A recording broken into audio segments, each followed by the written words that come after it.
You're listening to The Problems I Face Witching in West Virginia here on Blind Robert Brown, hospitality, insight, and inspiration from a Brigidine perspective.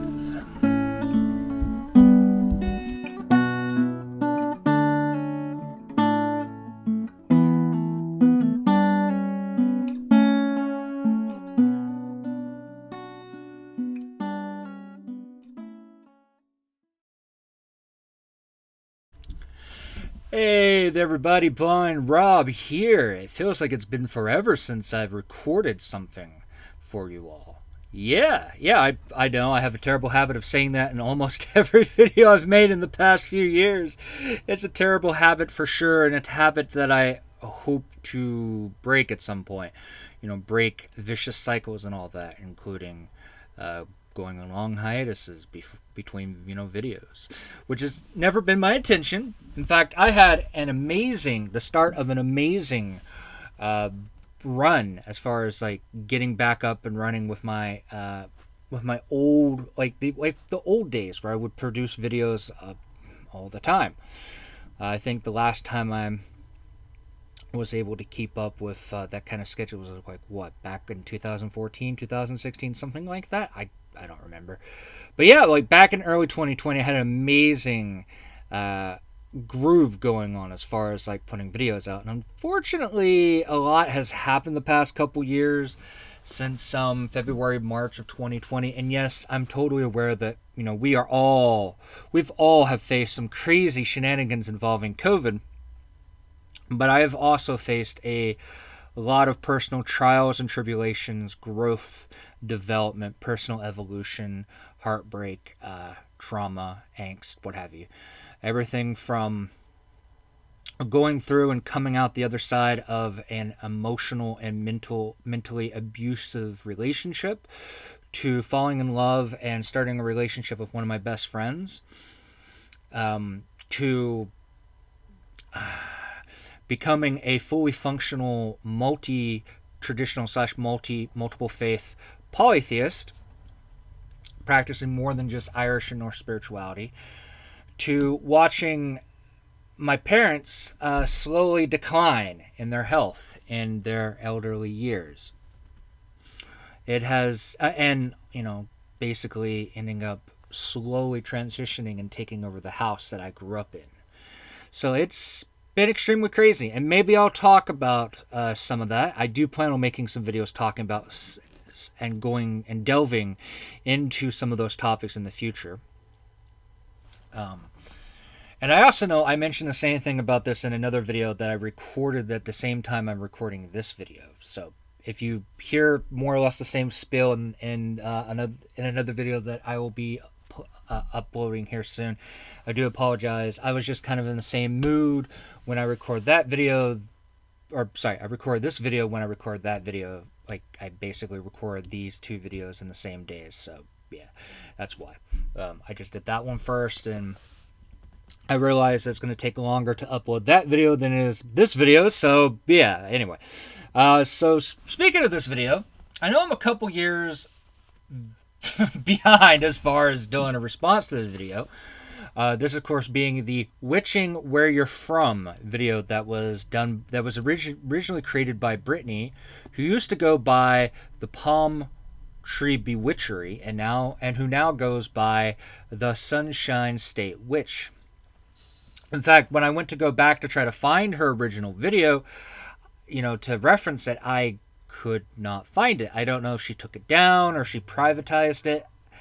Personally, I think that's disappointing, because I think it was a great video topic. It was an awesome video she did.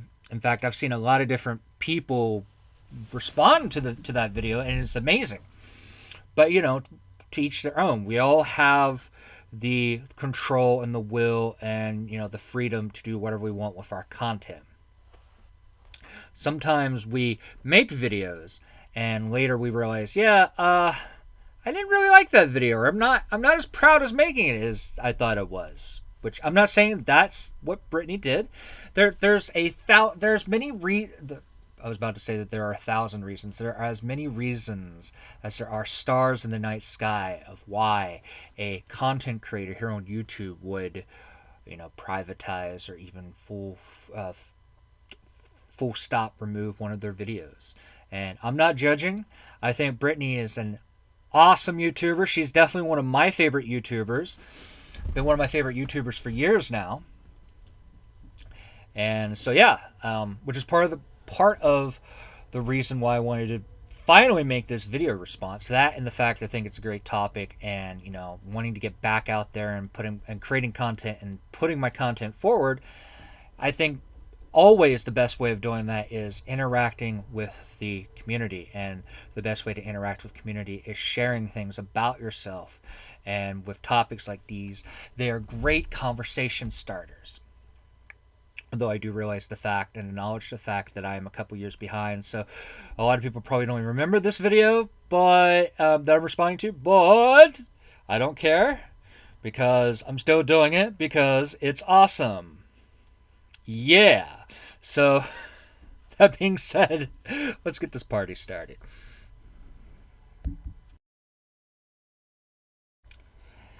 So when it comes to West Virginia, which is the state that I live in. In fact, it's the state that I was born in. I've lived here most of my life. In fact, I've lived here in West Virginia all my entire life, save for 3 years I lived in Canada between the years of 2012 and 2015. But I live in the southern portion of West Virginia, not too far away from the capital, Charleston. In fact, I tend to joke whenever people ask me where exactly in West Virginia I'm from, that I'm practically a stone's throw away from Charleston. That's actually not true. I'm about 13 minutes away from Charleston, give or take a couple minutes. But it feels like that sometimes. I could definitely say that I'm a stone's throw from the DuPont power plant, that's for sure. But that aside, as far as weather goes, we generally experience the four seasons. Not so much the past few years, like, crazy climate change shenanigans as they have been. We have not seen as much of a winter this portion of West Virginia as we have in the past, I don't know, 7 years. In fact, the past,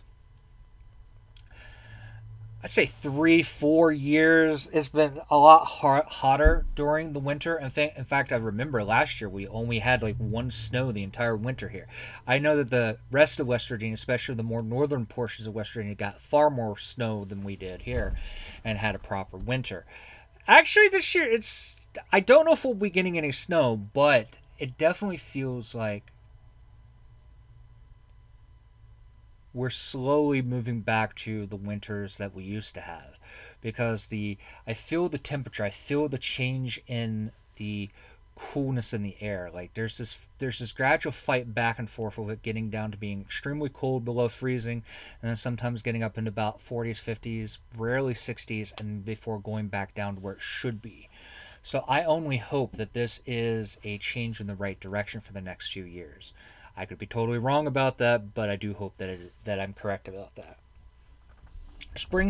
Winter for us is usually starts usually around late November and kind of ends around March. There's been a couple years in the past where we've had a light sprinkling of snow on the ground, like late March, mid to late March, on occasion. Of course, we have very cool springs to begin with. Usually, we do not see a proper summer until, I don't know, about mid-May, and then from May all the way to around September, we don't really start feeling, or at least I don't think we really start feeling a proper autumn to about mid to late September. And of course, our summer season is very stormy. There's been some years in the past where we've practically had nothing but an entire stormy summer. The last one I can remember was a couple years ago, feels like. And of course, I know that the worst storm that we ever had in the history of West Virginia happened back in 2008, which I will definitely be talking about that somewhere down the line, because it is part of a epic story that I would like to share. I've been wanting to share for a couple years now. But I digress. So we have some interesting, a pretty solid four seasons kind of, weather here. But the thing is, I don't celebrate the modern neo-pagan will of the year at all. I never have, I never will in my personal practice. Now, being part of a few different groups over the years, especially my personal local blind spiritual group, they are a little bit more neo-pagan, or not neo-pagan, but more pagan than I am. At this point, I've kind of, for a number of reasons, I've kind of pulled away from the self-identification as a pagan and just leaned more into being a polytheist. And I know that's a whole can of worms, and I'll definitely talk about that at some point. It's a very complicated topic, one I've been struggling with for, I'd say, over a decade now, give or take, and things have only kind of crystallized and clarified itself in my mind, the way I view things in my personal worldview. But that's, once again, I digress. That is not a topic that we're going to get into here today. But what I was trying to say is that my personal spiritual groups tend to practice something more akin to the modern will of the year, so I kind of have to deal with it when I'm practicing with them. But personally, I do not practice the modern will of the year. In fact, I absolutely hate the modern will of the year. And the reason why I hate it, without going in too deep into the topic, is simply because there's this kind of feel that a lot of people seem or think or have this misconception that it's the only way of practicing a polytheistic, pagan, witchy kind of practice as far as holidays and seasons and whatnot. And that is most definitely not the truth.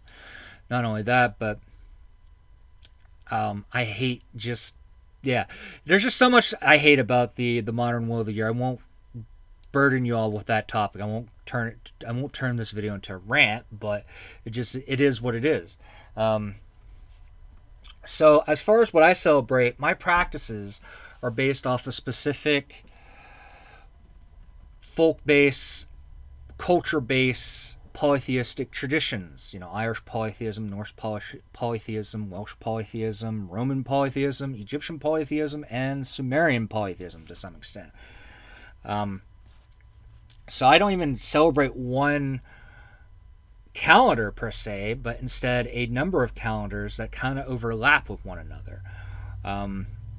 And being someone who practices something of a Reconstructionist practice, I look at less of how things are solved here. Well, yeah, okay.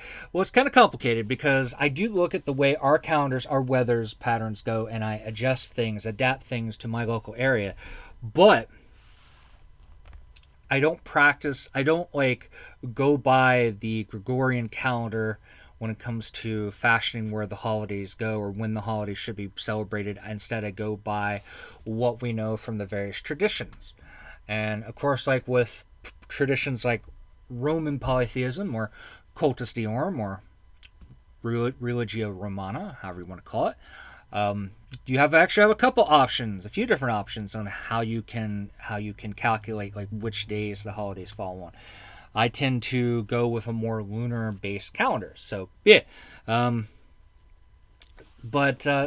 while the seasons are important for me when it comes to my holidays, I tend to look at less at a modern four seasons concept of things, and I primarily look at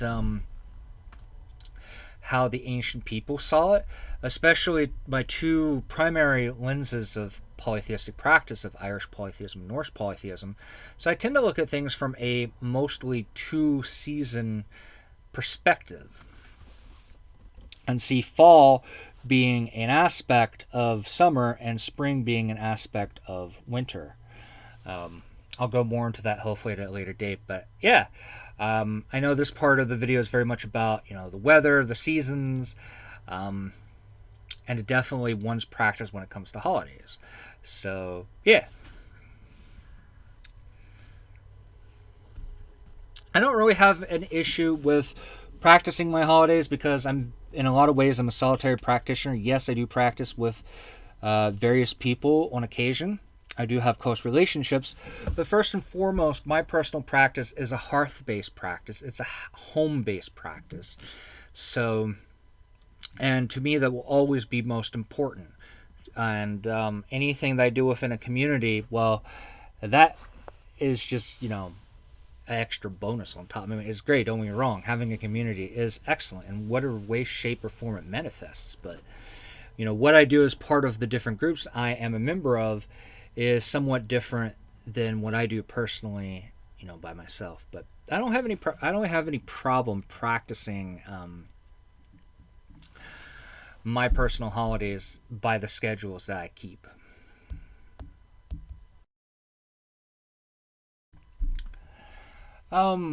Okay, so the next thing is like in my local area. So being from West Virginia, especially the more southern portion of West Virginia, I definitely do live within the Bible Belt.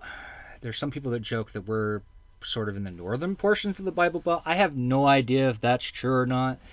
But I know here in the small town that I live in, which holds roughly 3,000 some people, we have something like 7 churches in my town.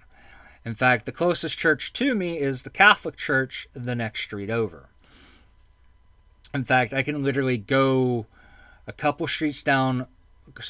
houses down my street and find an alley that will lead me over directly into the parking lot of the Catholic church. Kind of funny. So very much people are Christian here. I don't really have too much of an issue as far as people giving me problems about who and what I am. Like, I've kind of got a reputation in my town for being that sort of weird but harmless guy who means well, who he's the dude that you can go to if you want your fortune told or some magic done for you. And of course, as far as I'm aware of, the only blind person who lives in the town, or in the local area for that matter, even in the outskirts of this town. I kind of have that kind of a weird reputation as well for being that weird blind guy who likes to walk around town, get my exercise and whatnot. So everyone knows that I mean well, that I'm a decent person, but at the same time they know that I also have a kind of a spooky reputation, that I don't really do anything to dissipate or to deny. I mean, yeah, I'm a witch, I'm a bard, I'm a polytheist. While I don't scream my practice or my faith or my beliefs, from the rooftops or anything extreme like that, I'm very much a believer being honest and open and proud about who I am, what I believe in, what have you. And so it is what it is. Funny thing is that being that my primary patron deity is Brege, and that I'm primarily an Irish polytheist first and foremost before anything else, the jewelry that I wear the most is a Brege's cross, which is not just a symbol for Brigittine people of all stripes, including Irish polytheists, but is also a symbol sacred to Irish Catholics. So a lot of times when people see me wearing a Brege's cross, they just assume I'm Catholic. And sometimes, like, some people will ask me, hey, how come you don't go to the Catholic Church? Because I'm not Catholic. But that's a St. Bridget's cross around your neck. Yes, it is. But it's not just a symbol for the Catholic Saint Bridget, but it's also a symbol for the pre-Christian Irish goddess Brege. And the other main thing is, by my very nature, I'm a big burly dude, more or less. I'm tall, I'm big in stature. I have long hair and I have a beard. So a lot of times, like when I'm at the doctor, or I'm at the hairdresser, getting my hair trimmed or whatever, or I'm just out and about, I'll get people, especially Christians, ask me about, hey, you got long hair. How come you got long hair? And most people assume it's like, oh, you must be like a and also looking at my necklace. Oh, you must be like a very devout Christian. You must be trying to like walk in the footsteps of Jesus, because he had long hair. And I'm like, no, I'm not. Not at all.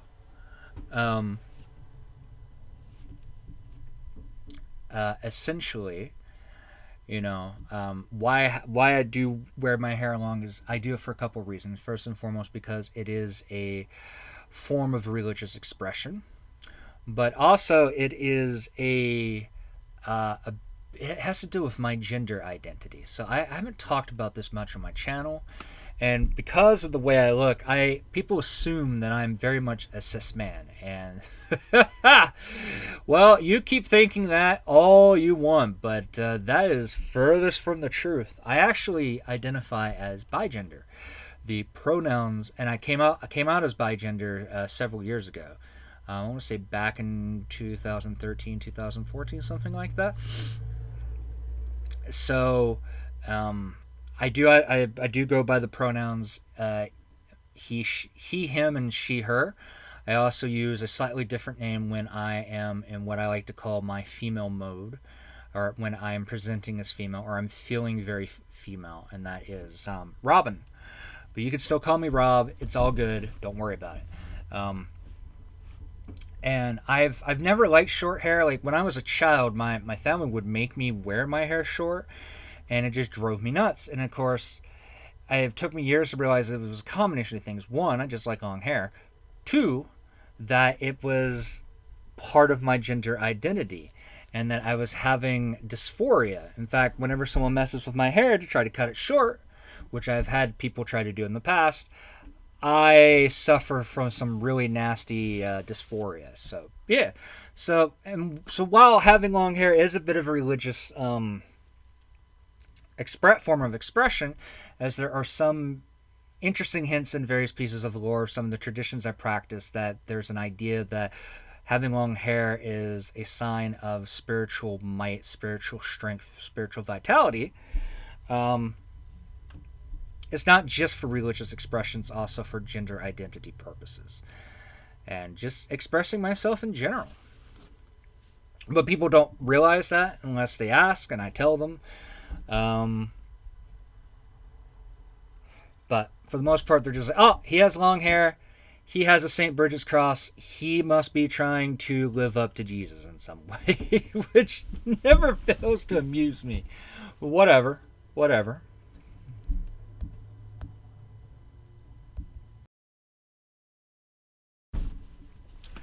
So the other thing that I deal with as a problem as a practicing witch here in West Virginia is not so much a magic thing.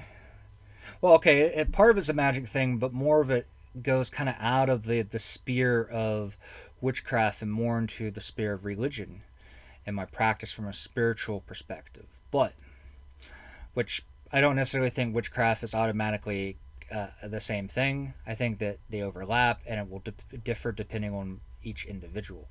But that's neither here nor there. My main issue, my main problem practicing as a witch is that there really isn't a place in my local area where I can go to get the various resources to do magic with. The type of magic that I do practice that requires resources such as candles. Hold on a second. Sorry about that, everybody. I do live in front of a train tracks across the street, and yeah, that was a train rolling by. Got to be careful with those long black trains. Anyway, where was I? Oh yeah, so one of the issues that I have practicing magic when it comes to the type of magics I do that require some kind of resource, be it, powders, essential oils, candles, whatever the case may be, I don't have a place locally that I can go to get all my resources. I actually have to outsource them elsewhere. Now, I know that there are a couple of shops, metaphysical shops in West Virginia, but most of them are very much out of my range. Most of the ones I know of are like in the more northern part of the state. And being a blind person, obviously I cannot drive, and it's just not worth getting on a bus just to go there. In fact, it would cost a lot more than just to outsource, just getting resources from, say, Etsy shops or what have you. There are a couple of metaphysical shops that are closer to my area, like within a few miles. Unfortunately, and we'll be talking about this issue I have again in a bit, but the ones that are closer to home are out in the boonies or up on a mountain. Like they require you to have a vehicle or have access to someone who has a vehicle who's willing to take you there. I don't. I cannot drive. And I have no one who is willing to take me there. So, yeah, it's very much out of the way. And it's just kind of impossible for me to get there. So, it's just, yeah, once again, I have to outsource what I'm doing, so to speak. Be it from. And yes, I do try to buy my resources, the resources that I need for certain types of magics from shops that are as close to my location as possible, but though sometimes that's not possible, especially if the quality of the materials that I'm buying are not as great as what I'm looking for. For example, there's a place I tend to get my candles. I think it's in Ohio, which is one of the states, bordering here, West Virginia. And I do that simply because they have the best quality candles I've ever seen. So yeah, that's why I'm constantly going back there and buying from them, so on and so forth. I do believe in supporting pagan, witchy, and polytheistic shops and businesses, and do my best to support them as much as possible. The next issue that I face trying to witch here in West Virginia is less a magical or witchy problem and more of a spiritual religious problem. And that is I cannot host outdoor rituals, not even in my backyard, which is really, really, really irritating. And it's not just a family thing. Okay, so what you need to understand is in my town, my house is a corner house that faces the main street. There's one street that goes through the town. Literally across the street from me, so I have a neighbor to the left of me, I have neighbors to the behind of me. But across the street to the right of my house is the town hall slash community center slash youth center as slash police station. They're all held within one huge building.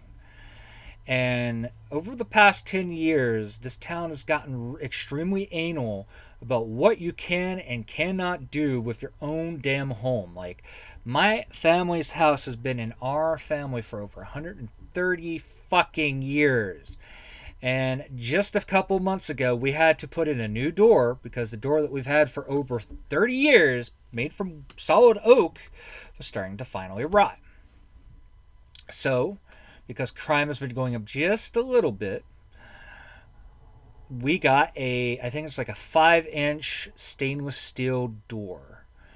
Well, we couldn't just put it up. It actually took us longer to put up our new door than what we wanted to because we had to get a permit. You pretty much have to get a permit to do anything with your house or outside your yard. You want to plant a tree, you got to get a permit. You want to tear something, like you have like buildings in the back of your yard, you want to move them, you want to build onto them, you have to get a permit.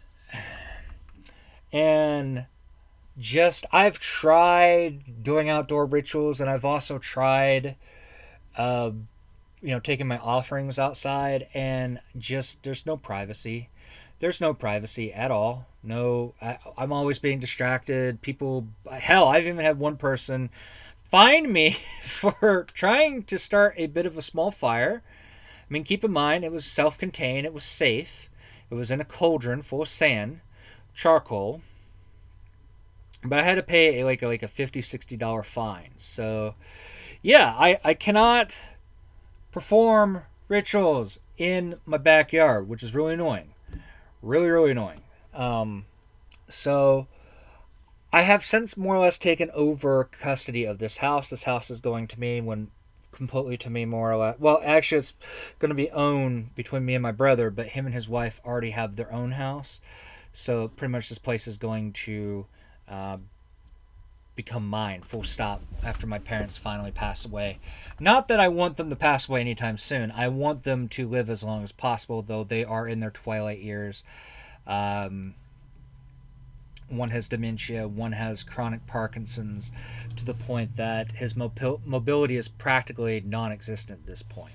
I mean, he can walk with the aid of a walker for about 5 minutes, but other than that, nope, nada.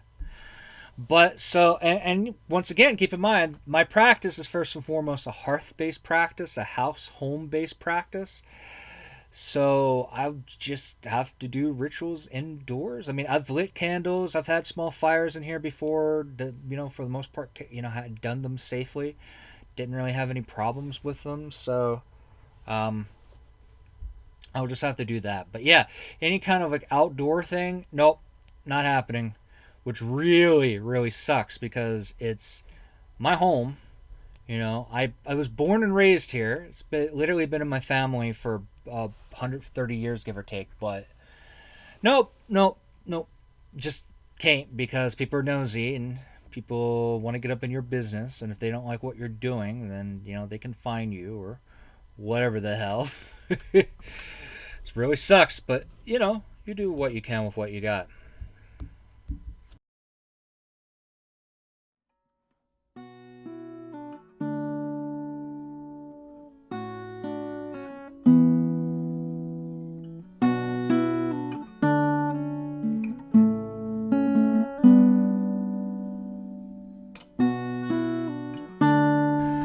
Hey everybody, Blind Rob here one last time. I just want to take a quick moment and thank everybody for listening to this video. I hope you enjoyed the content that you found here today. Please let me know how you felt and what you thought about this video by leaving a comment and or giving it a like. I also invite anyone wishing to listen to further videos to subscribe to my channel.